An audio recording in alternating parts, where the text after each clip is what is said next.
हर हर महादेव। प्रिय दर्शकों, जीवन में आपको रोकने टोकने वाला अगर कोई है तो उसका एहसान मानिए, क्योंकि जिन बागों में माली नहीं होते हैं वो बाग जल्दी ही उजड़ जाते हैं। इसी सुभाषित के साथ में इस वीडियो में चर्चा होगी हमारी वृषभ राशि की, उस राशि की जो बेहद भाग्यशाली होने वाले हैं। पिछले दिनों बहुत संघर्ष आपने किया है, लेकिन आगे मैं आपको बताऊंगा किस महीनों में आप सबसे ज्यादा भाग्यशाली हैं। और मुख्यतः इस वीडियो में 3 बिंदुओं पर चर्चा करेंगे। सबसे पहले बात गुरु के गोचर के बारे में करेंगे। दूसरी बात आने वाला जो वर्ष है, यानी कि गुरु का वर्ष 1 मई से लेकर के 14 मई के बीच में आपका समय कैसा रहने, 14 मई 2025 की मैं बात कर रहा हूँ, उस बीच में कैसा रहने वाला आपका समय, इस विषय पर चर्चा करेंगे। उसके बाद तीसरे नंबर पर हम बात करेंगे उपाय के बारे में, क्योंकि आपके लिए अत्यंत शुभ है ये समय। अगर आपके लग्न कुंडली में बृहस्पति अच्छा नहीं है तो आपके लिए ये फल, जो शुभ फल है ना, जो राजयोग है ना, उसका फल आपको नहीं मिलेगा। इसलिए वो उपाय बताऊंगा मैं आपको जो करना जरूरी है। अगर आप संपूर्ण फल चाहते हैं, आधा अधूरा नहीं चाहते हैं, तो ऐसी स्थिति में ये जो उपाय बताऊंगा उन उपायों को फॉलो करना है, ध्यान रखिए।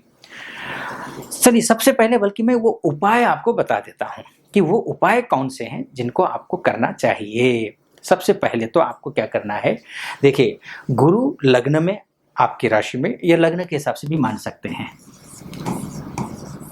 आपके लिए लग्न के लिए भी है, ये चंद्र राशि के हिसाब से भी है, लग्न के हिसाब से भी है। तो ऐसी स्थिति में अगर कोई अड़चने आ रही हैं, काम में बाधाएं आ रही थी, पिछले साल कई सालों से आपकी समस्या यही थी कि जो भी काम शुरू करना चाह रहे थे उस काम में बाधा आ रही थी, प्रमोशन हो नहीं रहा था, स्टार्टअप हो नहीं रहा था बिजनेस का, पैसे की दिक्कतें आ रही थी, ये सब कुछ हो रहा था, हर काम डिले हो रहा था।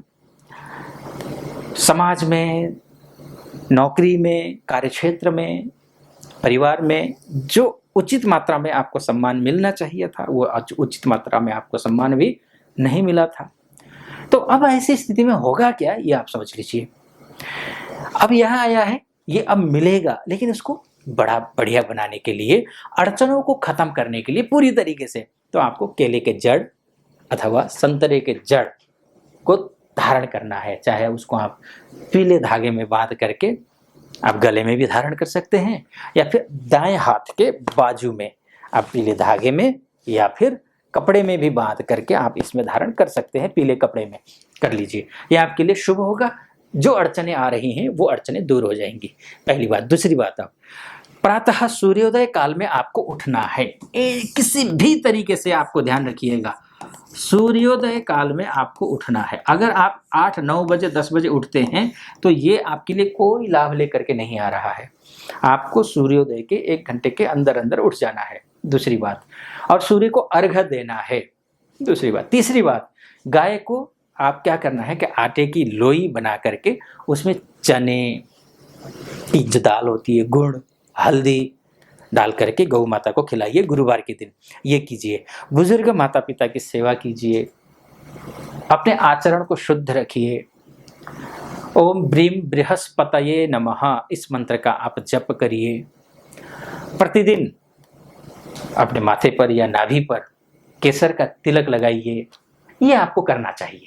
अगर इतना कर लेते हैं तो जो मैं फलादेश कह रहा हूं ना, क्योंकि अद्भुत होने वाला है आपके लिए, वो सारा फल आपको मिलेगा और मेरा फलादेश भी आप सटीक बैठेगा।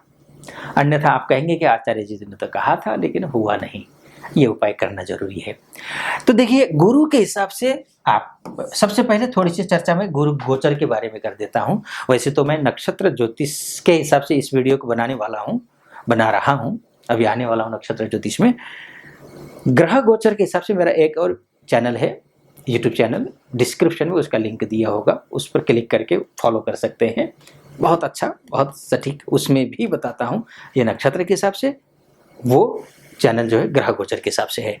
ग्रह गोचर के हिसाब से लग्न का गुरु वैवाहिक जीवन को अच्छा करेगा, विवाह नहीं हो रहा है, विवाह हो जाएगा। वर या वधू की तलाश में हैं आप, माता पिता हैं, तो आपकी तलाश पूरी हो जाएगी। कहीं लव लाइफ में कहीं कोई समस्या आ रही हो, लव लाइफ की समस्या दूर हो जाएगी। पढ़ाई में दिक्कतें आ रही हो, पढ़ाई की दिक्कतें ठीक हो जाएंगी। आपका पढ़ने में मन लगेगा। आप उच्च शिक्षा की तैयारी कर रहे हैं तो उच्च शिक्षा की तैयारी में आपको अच्छी सफलता मिलेगी। संतान को लेकर के आप कोशिश कर रहे हैं कि संतान प्राप्ति के लिए प्रयास कर रहे हैं, काफ़ी सालों से प्लानिंग कर रहे थे, नहीं हो पा रहा था, सफलता नहीं मिल पा रही थी, तो सफलता मिल जाएगी। तीसरी बात यह है कि अगर आप का भाग्य आपका साथ अभी तक दे नहीं रहा था, क्योंकि जो बृहस्पति है वो अभी तक द्वादशस्थ त्रिकस्थ था। त्रिकस्थ जब बृहस्पति होते हैं तो पर्सनल लाइफ में, बिजनेस में, सामाजिक सम्मान में, पारिवारिक सम्मान में समस्या आती है, लेकिन अब वो नहीं आने वाला है। आपका भाग्य आपका पूर्णतः साथ देता हुआ दिखाई दे रहा है, ये आप समझ लीजिए। अगर विदेश जाने की तैयारी कर रहे हैं तो विदेश जाते हुए भी आप दिखाई दे रहे हैं। पुरानी से पुरानी कोई बीमारी है वो भी ठीक होती हुई दिखाई दे रही है।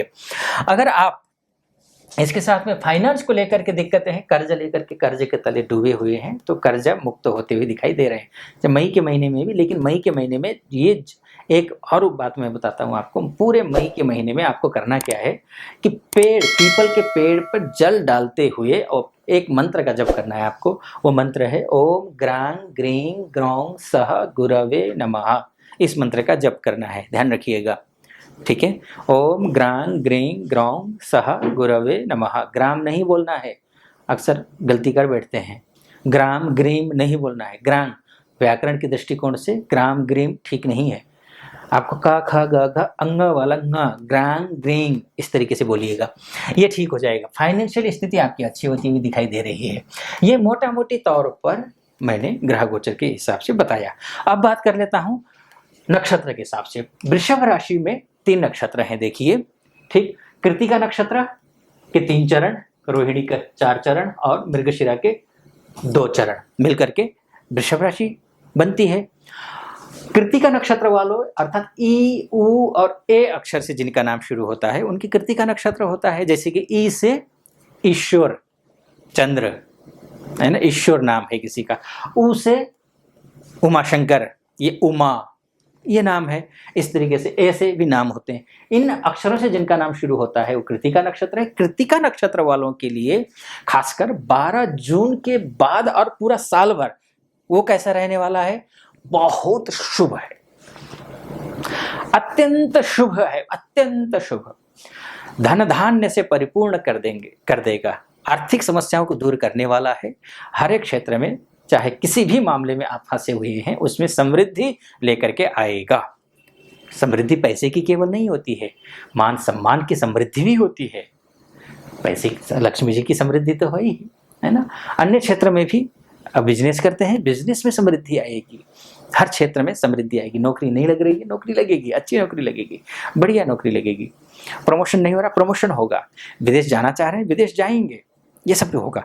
तो कृतिका नक्षत्र वालों के लिए अत्यंत शुभ है, क्योंकि संपत्ति तारा है। आपके नक्षत्र से रोहिणी नक्षत्र में गुरु गोचर करेंगे। जैसे ही गुरु गोचर करेंगे रोहिणी नक्षत्र में, धन धान्य से परिपूर्ण आपको कर देंगे।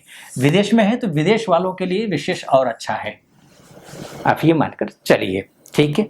अब बात कर लेते हैं रोहिणी नक्षत्र की, यानी कि ओ वा वी वो को ध्यान रखिएगा। वो इस तरीके से है ना, यहाँ पर आपको शायद ना दिख रहा हो, वो ये, या फिर ये भी हो सकता है वो। ऐसा मत सोचिएगा कि केवल वो बड़ा हो तभी ये नक्षत्र और राशि हम आपकी है। वो और वो दोनों, छोटा वो और बड़ा वो दोनों, तो उनके लिए जो है ये रोहिणी नक्षत्र है उनका। और रोहिणी नक्षत्र वालों के लिए जो समय है वो सामान्य से थोड़ा बेहतर है। इनकी तरह समृद्धि वाला नहीं है, रोहिणी की तरह, कृतिका की तरह रोहिणी के लिए सामान्य से थोड़ा बेहतर है, क्योंकि जन्म तारा है। जन्म तारा में जो आप मेहनत करेंगे उस मेहनत का आपको फल मिलेगा, ये मानकर चलिए। होता क्या है ना, परेशानी कब आती है, जब कितनी मेहनत कर ले, मेहनत का फल ही नहीं मिल पा रहा है तो परेशानी आती है। लेकिन अब आपको समय आपके लिए शुभ है, अच्छा है। बात मृगशिरा नक्षत्र की कर लेते हैं। तो मृगशिरा वे और वो अक्षर से जिनका नाम शुरू होता है उनकी बात कर लेते हैं। इन ध्यान रखिए, इन सब का जो है ना राशि कर्क राशि ही, वृषभ राशि ही है, सबका ध्यान रखिएगा। अच्छा, मृगशिरा नक्षत्र वे वो वालों के लिए जो समय है अत्यंत शुभ है, अत्यंत शुभ। कृत्तिका वालों से भी ज्यादा अच्छा इनके लिए है, मृगशिरा वालों के लिए है। अतिमित्र में आता है इनका जो नवतारा है ना, अतिमित्र में आता है। 12 जून से लेकर के पूरा साल 31 दिसंबर के बीच के बात कर रहा हूँ। तो शुभ है, अच्छा है, बहुत बढ़िया है, निश्चिंत रहिए। आपको अगर ये तो मोटा मोटी तौर पर हुआ, आपकी कुंडली आपका मायने रखती है। वास्तव में क्या कुछ होगा वो तो आपकी कुंडली देख करके ही पता चल पाता है। तो ऐसी स्थिति में विस्तार से चर्चा करना चाहते हैं, जीवन में संघर्ष ही करते रहेंगे या फिर कभी कुछ अच्छा समय भी आएगा, अच्छा डिटेल में जाकर के कुंडली दिखाना चाहते हैं, तो ऐसी स्थिति में नीचे नंबर होगा, उस नंबर पे कॉल कर लीजिए। उस नंबर पर कॉल करके हमारे प्रतिनिधि से बात कीजिए। प्रतिनिधि से बात करके मुझसे बात करने के लिए आप अपॉइंटमेंट ले सकते हैं और बात कर सकते हैं। और अच्छा लगा हो वीडियो तो चैनल को सब्सक्राइब कर दीजिएगा। वीडियो को लाइक और कमेंट बॉक्स में जा करके हर हर महादेव 5 बार या 11 बार अवश्य लिख दीजिएगा। फिलहाल अनुमति दीजिए। हर हर महादेव।